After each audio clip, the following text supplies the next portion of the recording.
Bueno, en el video anterior nos habíamos quedado en esta pantallita que nos estaba hablando de la definición técnica del seguro es un mecanismo de colectivización de riesgo. Entonces, para entenderlo y relativamente fácil, vamos a pensar en un colectivo, ¿sí? En un colectivo, realmente, un colectivo cualquiera, el 404, por ejemplo. Y entonces, vamos a ver las características que tiene ese colectivo. Un 404.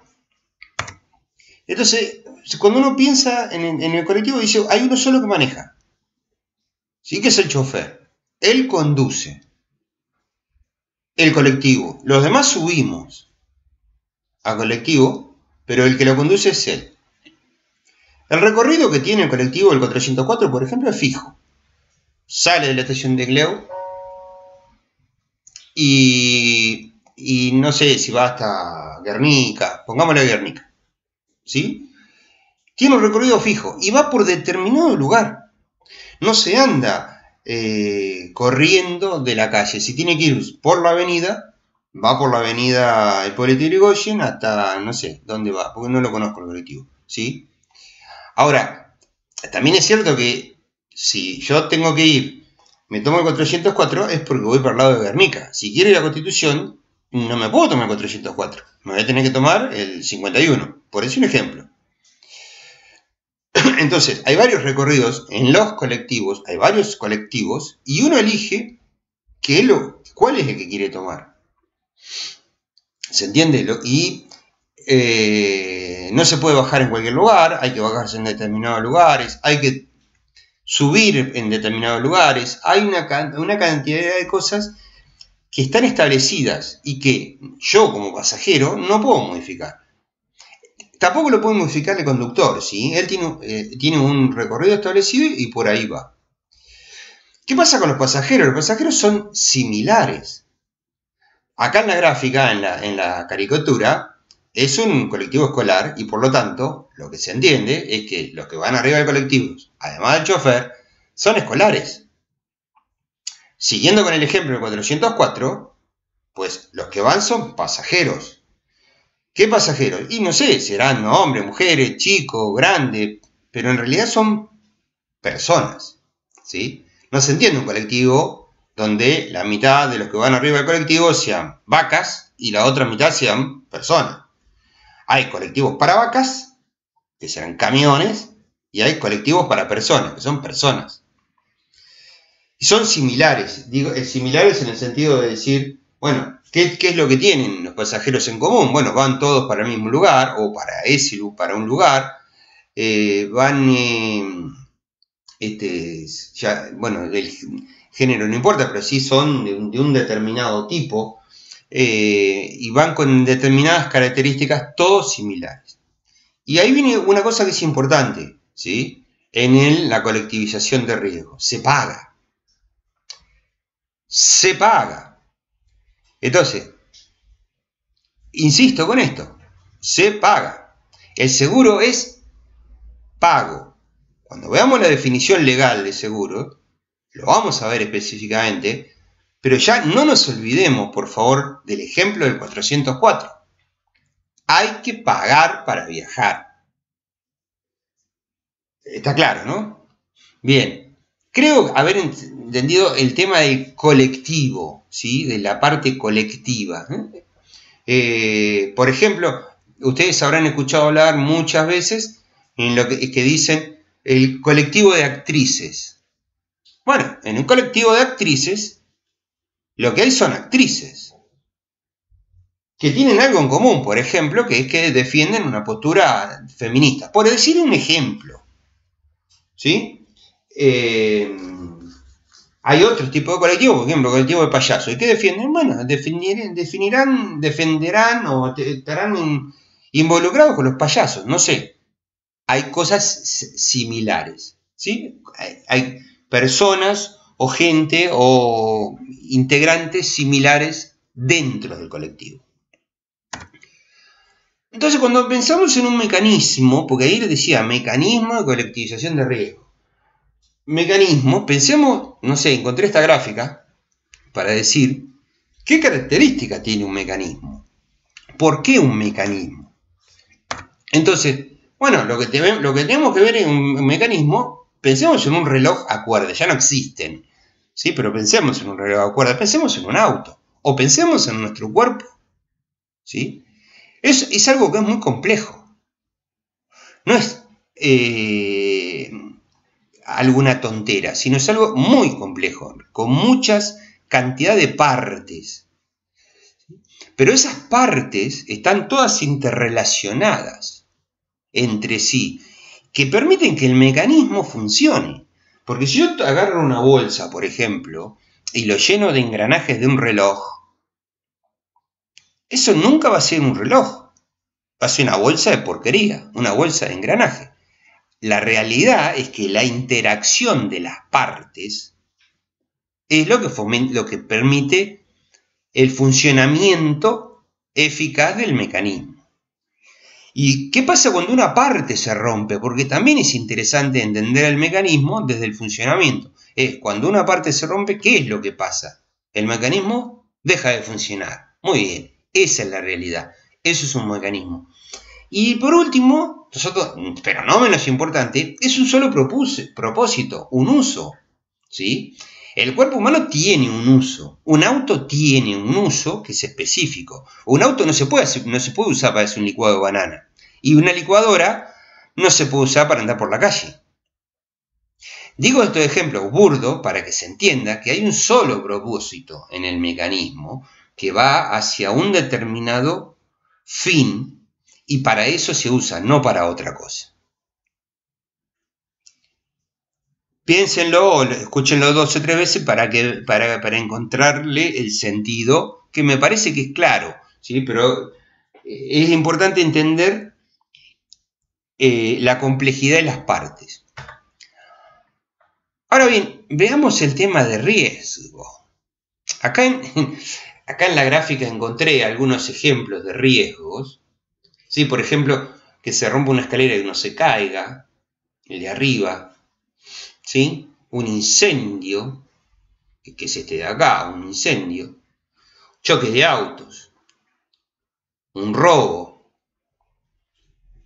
una enfermedad como el cáncer, por ejemplo, que está graficado en esa caricatura, entre comillas, ¿no? O la parca, la muerte. Son todos riesgos. Entonces, ¿qué es un riesgo? Un riesgo es algo que puede pasar o no. No es seguro que pase.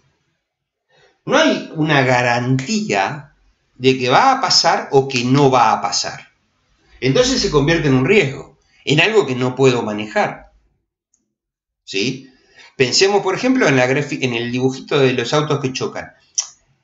Hay riesgo porque yo salgo con el auto y no sé lo que me puede pasar. ¿Se me puede romper el auto a mí? ¿O puede venir un borracho y chocarme y romperme el auto a mí? O yo puedo distraerme y pasar un semáforo en rojo y dañar a alguien, ¿sí? Entonces, pero eso puede o no pasar. No hay una certeza de que si, por ejemplo, yo voy manejando a 40 km por hora de Longchamps a Gleu, voy a llegar entero a Gleu, ¿sí? Tampoco hay una certeza de que seguro que salgo de mi casa y me rompen el auto. O sea, están en las dos. En el caso del robo, bueno, sí, la posibilidad de que me roben está. Todos los días, a cada rato, en cualquier momento y en cualquier lugar. Pero no es seguro de que me va a pasar, no está fijo, no hay una garantía de que yo salgo a la calle y me van a robar. Hay una inseguridad. Y lo otro principal que hay relacionado con esto es con el riesgo. Hay un daño económico si pasa. Hay una pérdida de dinero en el caso que se efectivice el riesgo, que eso pase. ¿Sí? No es gratis. Entonces, y hay una pérdida de dinero, un riesgo económico, un daño económico, algo que yo voy a ser más pobre después de que pase. Por decir un ejemplo, vamos con el ejemplo del que yo me caigo de la escalera. Se me rompe un escalón de la escalera y me caigo. Me voy a romper una pierna. Entonces, pensemos por ese lado, me rompo una pierna. Si me rompo una pierna, voy a tener que pagar los remedios, el remisero que me lleve hasta la clínica, voy a tener que... voy a pasar a ser un inválido, entre comillas, voy a tener una limitación, seguramente voy a tener una limitación desde el punto de vista físico, que me va a producir que yo gane menos dinero, porque si hasta ese momento yo jugaba al fútbol y me caí de una escalera y me rompí una pierna, a partir de ese momento seguramente no voy a ganar lo mismo o no voy a poder jugar al fútbol porque no voy a tener la misma capacidad física para generar el dinero que estaba generando. Entonces, cuando hablamos de riesgo, es esto, hay una incertidumbre y además hay un daño económico. Si no se dan las dos cosas, no hay riesgo. ¿Se entiende, no? O sea, voy con un ejemplo burdo. Se cae la torre de Pisa. ¿Hay riesgo o no hay riesgo? Porque puede pasar, se cae, está inclinada y se puede caer. Ahora, ¿hay un daño económico para mí? No, entonces no hay riesgo. Porque si se cae la torre de Pisa, a menos que yo esté abajo o adentro, para mí no hay riesgo. Y por lo tanto, no es un riesgo. ¿Se entendió? El tema del riesgo lo vamos a ver con más detenimiento, así que... Pero esa es fundamental. Pasa lo mismo con el tema de la enfermedad, el tema del cáncer, ¿sí? Esto es, ¿puede o no pasar? No está comprobado que el 100% de los fumadores agarren cáncer. ¿Que los fumadores tienen más posibilidad de tener cáncer? Posibilidad de tener cáncer, es cierto. ¿Hay un riesgo económico? Sí, hay un riesgo económico. ¿Sí? Que es la enfermedad. La enfermedad trae aparejado una cantidad de gastos y una cantidad de impedimentos que no permite el desarrollo normal de la actividad. Y para ir cerrando esto vamos a ver algunas cosas que no son riesgo. Entonces, por ejemplo, la salida del sol. ¿Por qué no es riesgo? Porque el sol siempre sale. Todos los días del año sale el sol. ¿Puede haber un daño? Sí. Puedo tener una quemadura de segundo grado, por ejemplo.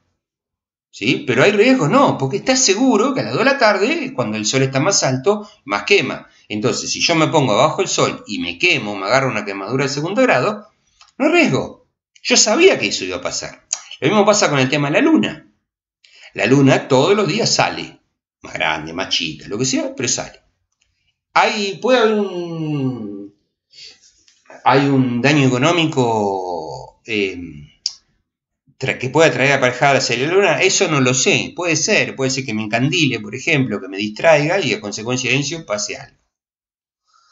Otra que no hay riesgo es el tema de la lluvia.